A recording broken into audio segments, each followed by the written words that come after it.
여러분 안녕하십니까. 박상규의 직설 5월 4일 두 번째 방송 시작합니다. 조기 대선이 이제 한 달 카운트다운에 들어갑니다.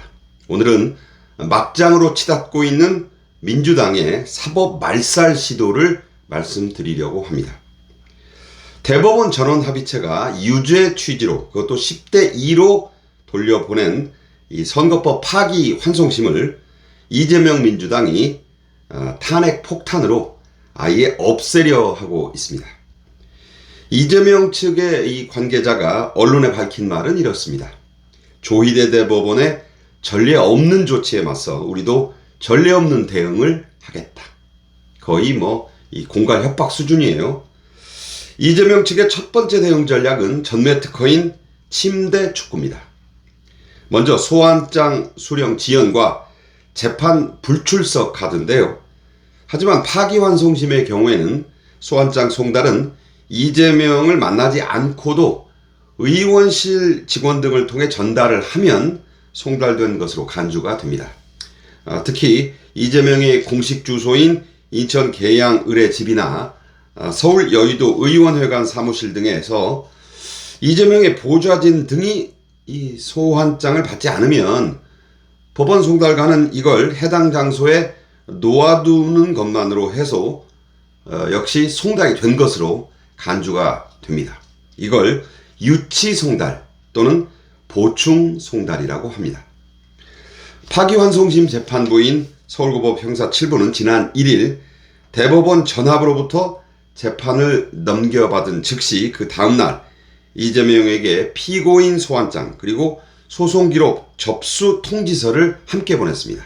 두 군데로 보냈어요. 여의도와 남부지법을 통해서 보냈고 또 하나는 인천지법으로 보낸 겁니다. 그야말로 전광석화와 같은 매우 치밀한 속도였습니다. 이런 신속함에 이재명 측은 전례 없는 조치다 이렇게 강력히 반발했고 오늘도 긴급의총을 4시간 가까이 열어서 아주 난상 토론을 벌이고 별의별 얘기를 다 했습니다.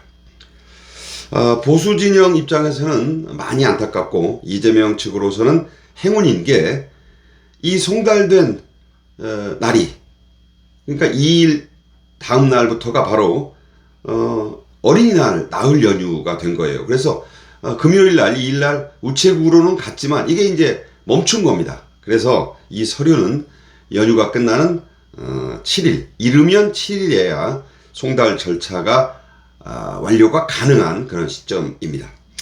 그러나 법률 전문가들은요, 과거에도 그랬듯이 이재명 측은 송달 수령을 최대한 지연시킬 게 분명하다고 말합니다.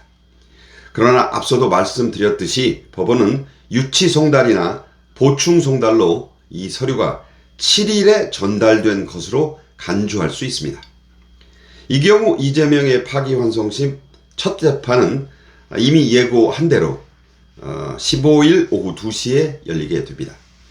이재명은 여기서 두 번째 지연 전략을 쓸 계획인데요. 대선 운동에 바빠서 출석하기 어렵다며 불출석할 것이 분명합니다. 이 경우 재판부는 공직선거법 제207조의 2에 따라서 다시 기일을 지정해서 이재명에게 통보할 방침인 것으로 전해집니다.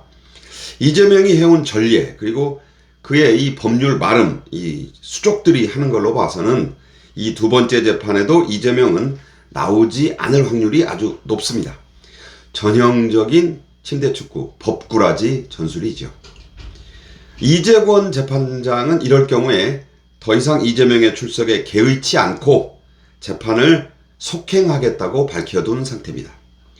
제가 이름 붙인 이른바 투 스트라이크 아웃 방침입니다. 여기까지 가면 제가 계산해 보니까 대략 5월 22일 전후가 됩니다. 환송심 담당 재판부는 세 번째 재판에서 이 공판 절차를 그대로 진행할 수 있고 이재명 없이도 그날 변론 종결과 선고까지 할 수가 있게 되어 있습니다. 이게 이재명 측이 우려하는 재판부의 전례 없는 조치라고 할 수 있고 지금으로 볼 때는 매우 가능성이 높습니다. 사실 대법원 전원 합의체가 10대 2라는 압도적 스코어로 유죄 판결을 내려놨고, 환송심 재판부는 대법원의 양형 기준에 따라 이 형량만 정하면 되기 때문에 일각에서는 뭐 100만 원 미만도 줄 수 있는 것 아니냐고 걱정들 하시는데, 그럴 일은 절대 없습니다. 시간을 끌 이유도 없다는 것이 법조계의, 특히 보수 법조계의 일치된 견해입니다. 이 경우에 이재명은 대선 투표용지가 인쇄될 29일 이전에 열릴 이 파기환송심에서 벌금 200만 원 이상이나 징역 10개월 전후에 피선거권 박탈령을 선고받을 게 확실하다고 저는 보고 있습니다. 이 경우에 절차상 뭐 대선에까지 못 나가게 하기는 어려울 수 있습니다. 재상고 절차 말씀드릴 텐데, 그렇더라도 이 파기환송심의 형량 결정은 결정적인 영향을 선거에 미칠 겁니다. 이른바 범죄자의 낙인을 이재명의 이마에 딱 찍는 그런 효과가 생긴다고 저는 봅니다. 옛날 그 먹실로 얼굴에 글자 새긴 자자형과 같다, 저는 그렇게 이미 말씀드린 바도 있습니다. 물론 이재명 측은 말씀드린 대로 재상고를 공언한 바 있습니다. 그렇게 되면 이 사건은 다시 대법원으로 가게 되는데요. 이게 이제 마지막입니다. 조희대 대법원장이 이 재상고심도 주도할 것이기 때문에 진짜 최종 결론도 보나마나일 것이라고 저는 생각합니다.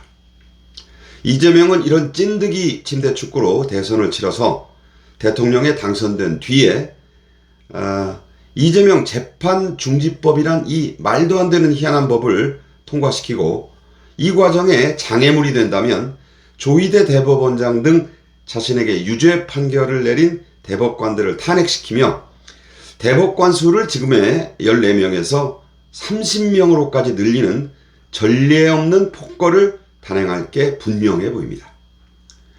이재명의 일시적 작정상 후퇴가 좀 대선 때문에 있을 수 있는데 결코 우리가 속아서는 안 됩니다.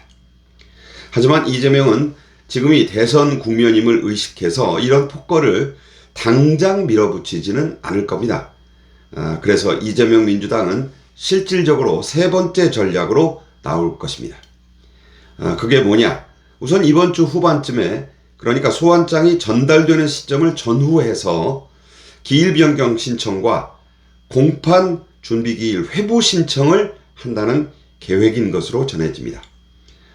쓸 수 있는 모든 미꾸라지, 법꾸라지 전략을 다 써보겠다는 뜻이죠. 이게 받아들여지지 않으면 이재명 측은 법관 기피 신청을 낼 것입니다. 이미 예고를 했어요. 그러나 이런 수를 뻔히 내다보고 있을 조희대 대법원이나 이재권 재판장이 수용하지 않을 게 확실하다고 저는 전망하고 있습니다. 환송심을 주도하는 이 재판장이 법관 기피 여부에 대한 판단을 기다리지 않고 재판을 진행하게 되면 이재명 민주당은 이 재판장 등 재판부 전원 3명이 되겠죠? 탄핵하는 방안까지 고려하고 있다고 알려지고 있습니다.